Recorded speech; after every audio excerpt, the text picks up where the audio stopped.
My right to introduce Jim Bridenstine to Wade Miller from Heritage Action for America, and there's a excellent reason why.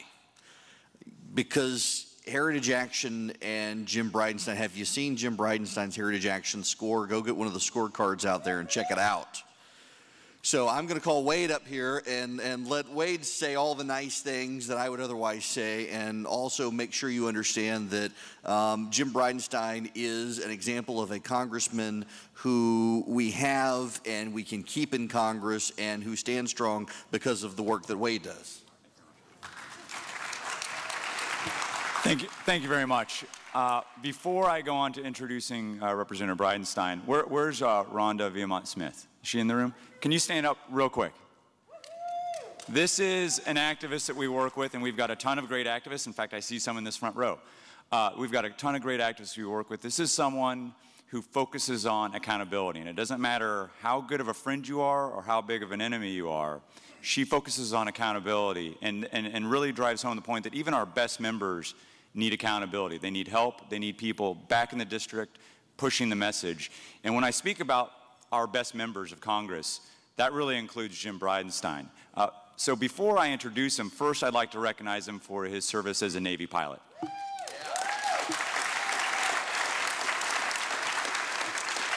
And I'm actually a little bit disappointed in that response because as a Marine infantryman, I meant that as an insult.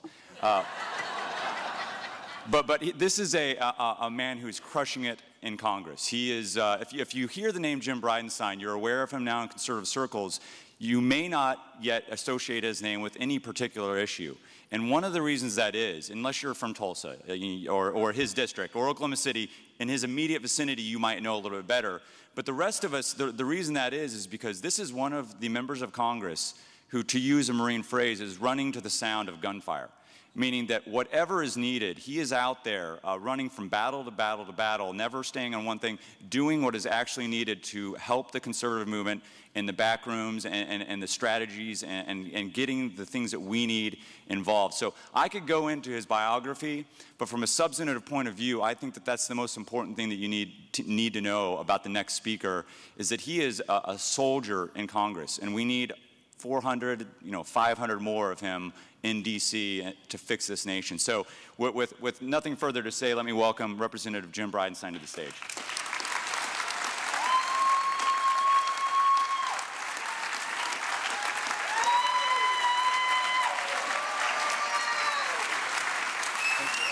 Thank you. What a great intro. Thank you. Thank you. Is my microphone working yet? Fantastic. Thank you for that great introduction. Thank you for that warm welcome. Rhonda, thank you for being here. I got to tell you, it's an honor and a pleasure to be here. Eric Erickson is a friend of mine. He does, in many ways, lead the discussion for conservatives in Washington, D.C., and I can't tell you how much I appreciate his leadership, his scholarly articles, and the team that he has around him that writes for RedState. So thank you for having me, Eric, and certainly thank you all for being here. This is a great forum, a great venue, and a great way for conservatives to get together and discuss the issues that are facing our country. By show of hands, would you raise your hand if you're from the Dallas-Fort Worth area? The vast majority. That's great. Well, what I'd like to say is I do represent the 1st District of Oklahoma, which is Tulsa. There you go. We got one. Anybody else from Tulsa? Oklahoma City, fantastic. Well, thank you. But the interesting thing is I actually grew up in Arlington, Texas. And I met my wife. I went to Rice University. My wife went to the University of Oklahoma, and we met each other doing an internship at the Fort Worth Star-Telegram. I was doing accounting, and she was doing journalism. And now we're happily married with 3 young ones at home. And certainly I can tell you back then, nobody would have guessed that we'd be in Washington, D.C. trying to fight our country's battles. But it's been a great trip, Michelle. And my wife is here, if you'll raise your hand. Thank you for being here. So we actually got married just down the street. And we had our wedding reception at the Fort Worth Club here, downtown Fort Worth. And so in a lot of ways, this is home to me. But certainly, I got to tell you, I prefer north of the Red River these days. So, but it's an honor to be here. I can tell you, Wade, I appreciate the introduction. I am a Navy pilot. I have spent a lot of my time in the North Arabian Sea on an aircraft carrier and in the Persian Gulf. I was part of Operation Enduring Freedom in Afghanistan, Operation Southern Watch in Iraq, Operation Shock and Awe in Iraq, and Operation Iraqi Freedom back in 2002 and 2003.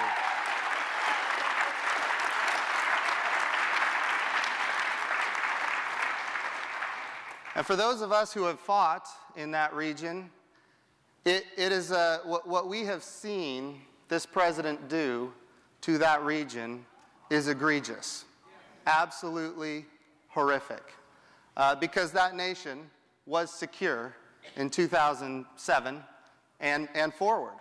And it wasn't until this president made a decision to very precipitously withdraw all of our troops that it started devolving, as any one of us could have told you. And I want to read to you a quote from our president from 2006.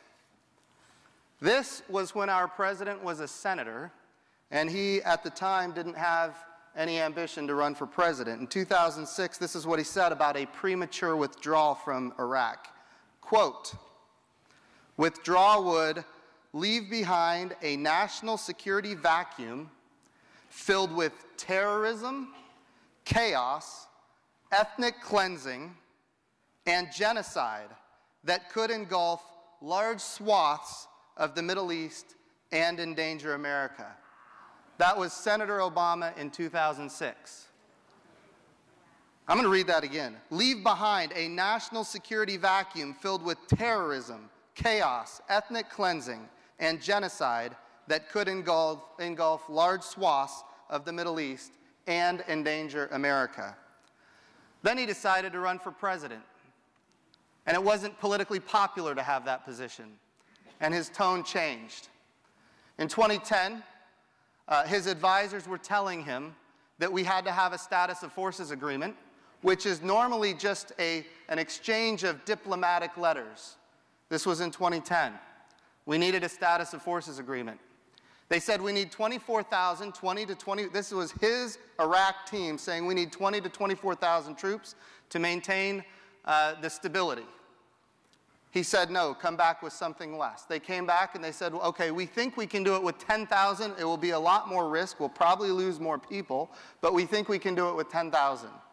He said, no, come back with something less. They came back and they said, we need 5,000. Again, we're introducing more risk, but we think it can be done with 5,000 troops. That's when the president called Maliki. And he said, any status of forces agreement that we come to, we want it ratified by the Iraqi parliament. That's not how it's traditionally ever been done. And you know as well as I know that the Iraqi parliament cannot agree on what day of the week it is, let alone a troop level for American soldiers. And so it was this president who made the case that it had to be ratified by Parliament, knowing full well that it wouldn't be ratified, and then the troops all would have to be withdrawn. That's ultimately what happened, and this is what he said in 2010. Remember what he said in 2006. Listen to what he said in 2010 as they were withdrawing. Again, I believe for political purposes. He says this, these terrorists will fail in their goals. Iraqis are a proud people, and they have no interest in endless destruction. You know, previously he believed that pulling troops out of Iraq would destabilize it, and then when it was politically expedient, he said that pulling troops out would stabilize it. Friends, that's not what we need in a commander-in-chief of the United States Armed Services.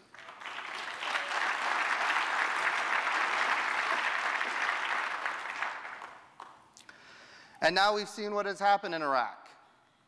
It has devolved. And ISIS controls large swaths of not only Iraq, but Syria and Jordan and Lebanon. And now, of course, the Kurdish region is at risk. And the army has grown from a couple thousand to now people are saying it's as big as 50,000. They've got weapons and they've got an army. It used to be rogue terrorists. Now they've got weapons and an army. And this president has let it happen. And it didn't have to be this way. And I would attest that disengagement has created this opportunity for ISIS to destabilize Iraq. And I'm going to talk more about other engagements around the world where our disengagement has destabilized the world.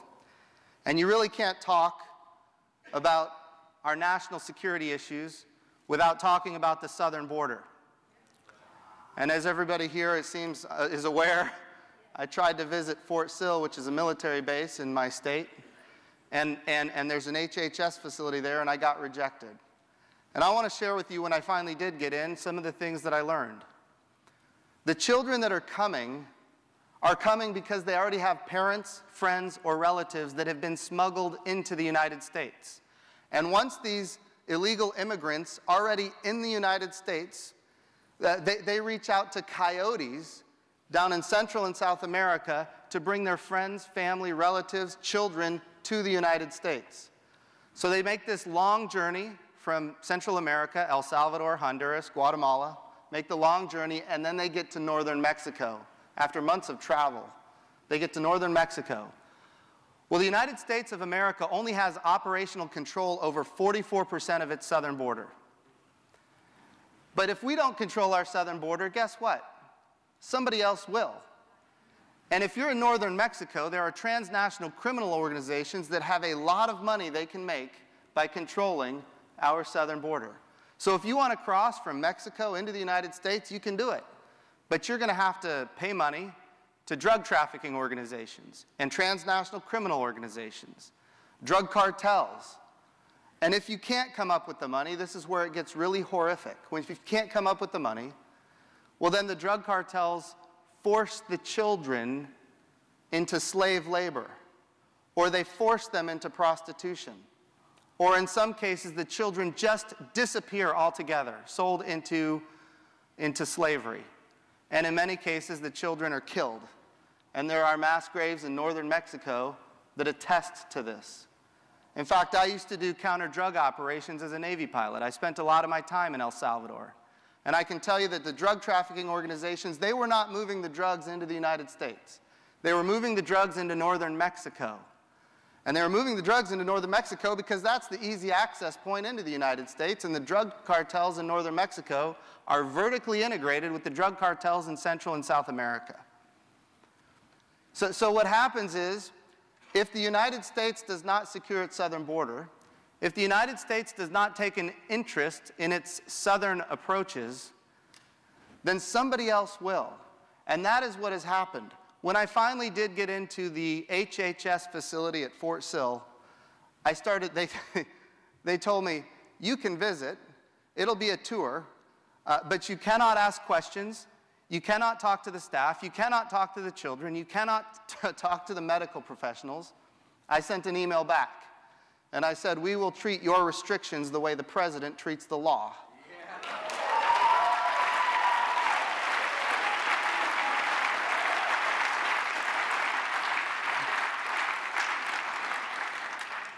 And we went in, and boy, we started asking questions. And we sat down with one of the contractors, and we said, how many of these children have been abused?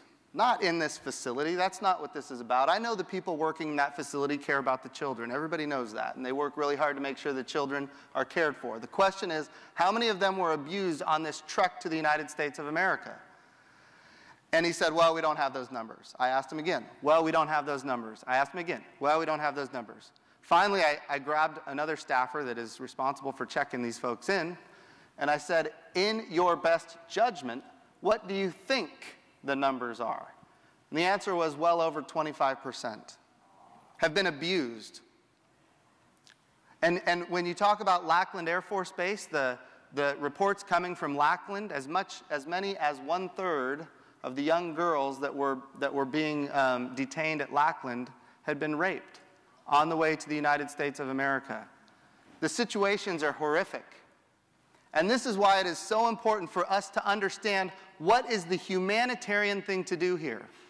And I will tell you that you hear the president talk about how bad crime is in Honduras and El Salvador and Guatemala, and the truth is crime is bad there. 2 years ago when I was in El Salvador doing counter-drug missions, Crime was bad. It's bad then, it's bad now. It was bad 3 years ago and 4 years ago. The difference is that these children, if you talk to them, and their parents, they fully believe that if they get to the United States of America, they get to stay.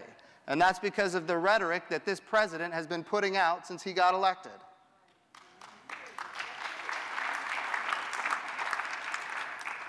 And because of that rhetoric, and because of the crisis that has ensued, the rule of law has been disregarded. I want to be clear on this. In 2006, we passed the Secure Fence Act, passed by both houses, signed by the president. It requires 100% operational control over the southern border. The GAO tells us that there's only 44% operational control of the southern border. Here again, the president is not following the law. He is not interested in securing the southern border. And now he's suggesting that he's going to unilaterally this month, he's suggesting this through his operatives, Dan Fife and others, that he's going to take 5 to 6 million people that are here illegally, and he's going to turn them into some kind of legal status where they get worker permits, and in states that allow it, driver's license. If you want to see mayhem on our southern border, if you want to see the number of people flooding across increasing, if you want to see the drug cartels and the transnational criminal organizations make as much money as they've ever made, this is how you do it. And the president doesn't seem to understand that.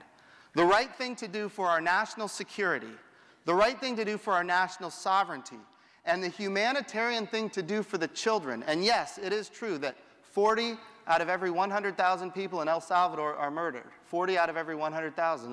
That's a high statistic. But I can tell you, trying to make it to the United States through the transnational criminal organizations is far more dangerous than staying at home. The humanitarian thing to do for the children who are suffering is to make sure that the southern border is secure. And to make sure that people understand that if they get into our country, they're not going to be able to stay. We have to deter this from continuing.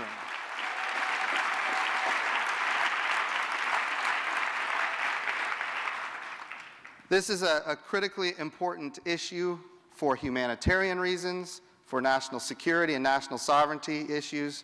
You know, 75 different nations have been coming across the southern border. 75. You got General Kelly. He's the commander of SOUTHCOM, the Southern Command Area of Responsibility, which includes Central and South America. Here's what he says. This is an important point. When we have an open border and we allow this kind of thing to happen, the transnational criminal organizations make billions of dollars. We used to bust, when I was doing counter-drug mission, we used to bust $2 billion worth of cocaine every year on the high seas. $2 billion. One of the reasons I ran for Congress is because the president decided he didn't want to do that mission anymore, and he cut my squadron. Okay, now I've got time to run for Congress.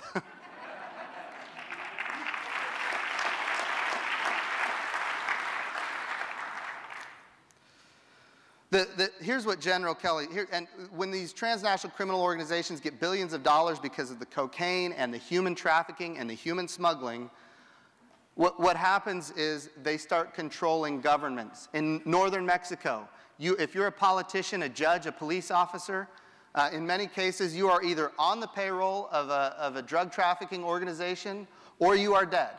And I can tell you there are 70,000 to 100,000 dead bodies in northern Mexico as a direct result of our unwillingness to secure the southern border. 70,000 to 100,000 dead bodies. You've got cartels killing cartels, gangs killing gangs. They're also killing judges, police officers, and politicians. The brink of a failed state in northern Mexico, if it's not already a failed state. And you go down to Central America and you've got drug trafficking organizations in control of governments down there as well, which is why the crime is so high. Friends, if we want to be secure in our hemisphere, we have to be engaged. We cannot just come back into our country and pretend, close our eyes and put our fingers in our ears and pretend like nothing is happening, because it is. This is what General Kelly says, commander of SOUTHCOM, quote, "The near collapse of societies in this hemisphere with associated drug and illegal immigrant flow are frequently viewed to be of low importance. Many argue that these threats are not existential. I disagree." That's what General Kelly said. He's the commander of SOUTHCOM. General Kelly said that the TCOs, the transnational criminal organizations, have, quote, a corrosive effect on the integrity of democratic institutions and the stability of several of our partner nations. And here's the situation. You get a country like Nicaragua that wants to seemingly maintain its democratic institutions, its civil society, and now they're overrun with corruption because of the drug trafficking organizations. They're overrun with corruption, and they're trying to hang on to the civil society that they have. The United States says, we're not going to do counter-drug operations anymore. You're on your own. So these governments start collapsing and start failing, and they start losing their institutions, their freedoms. And ultimately, who comes in? The Russians. The Russians have said, hey, if the United States isn't there, we'll come in. We'll provide counter-drug operations so you can keep your civil society. And they do. And in return, guess what they get? Basing. Talking about military basing with military aircraft in our hemisphere. I'm talking about the Russians in our hemisphere, like we haven't seen in 30 years. I see you walking up here, my friend, and I'll quit talking in 1 second, but I'm going to anchor on the Russians. You can come on up. I'm going to anchor on the Russians for a second. Because I started talking about the Russians, I can't just stop. I'm the one thing standing between you and lunch, and I know that.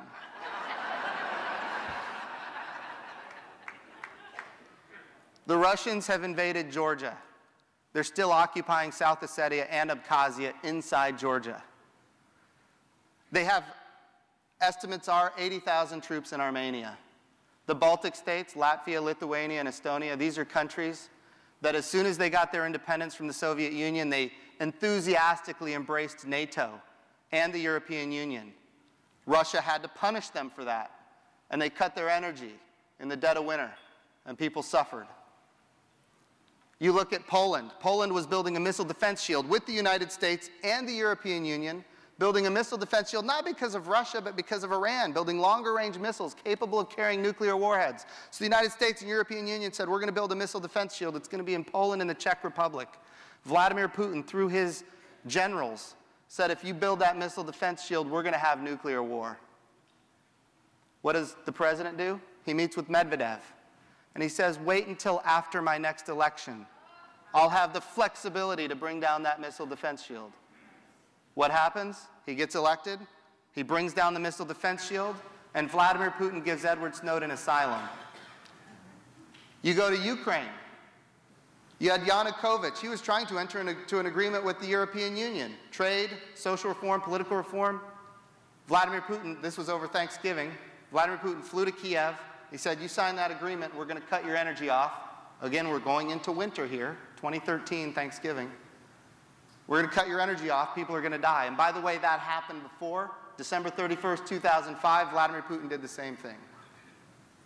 And so Yanukovych knows what's about to happen, so he says, look, we're going to scuttle this agreement with Kiev. The people revolted. Kiev gets set on fire. The Russians invade and occupy Crimea. And now they're destabilizing broader Ukraine.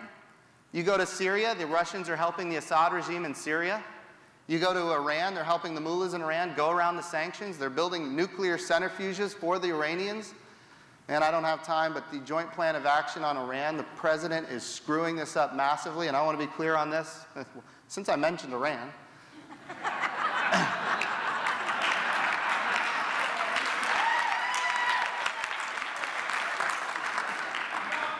The Russians are, it doesn't matter where you are in the world, the Russians are on the wrong side.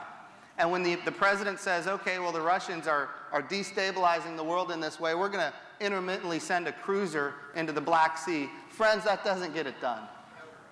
It just doesn't get it done. It doesn't make Vladimir Putin reconsider his positions at all. As far as Iran goes, the Joint Plan of Action, we have left the sanctions lifted a little bit here, and we've given them 4 more months. Look, there's not going to be an agreement 4 months from now. When the agreement fell apart after 6 months, we should have immediately gone back to the sanctions regime. And I want to be clear on this. Iran cannot be allowed to get a nuclear weapon. Amen. I will also say that this is not important for the United States as much as it is for our greatest ally in the Middle East, Israel.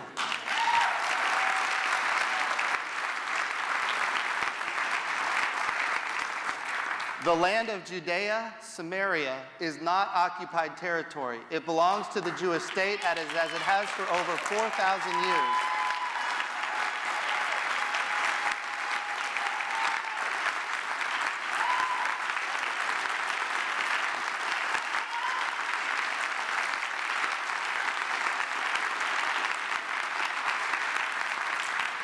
And the only people with any credibility on how to deal with the two-state solution is Israel itself. It should not be dictated by the United States of America, nor should it be dictated by the United Nations.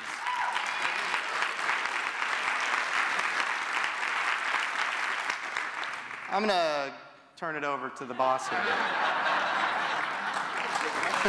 Okay, yeah, I'll take questions. Sure. Okay. For the record, I wasn't coming to make him be quiet. I was coming to let you guys ask questions. We got a couple minutes before lunch starts. First question.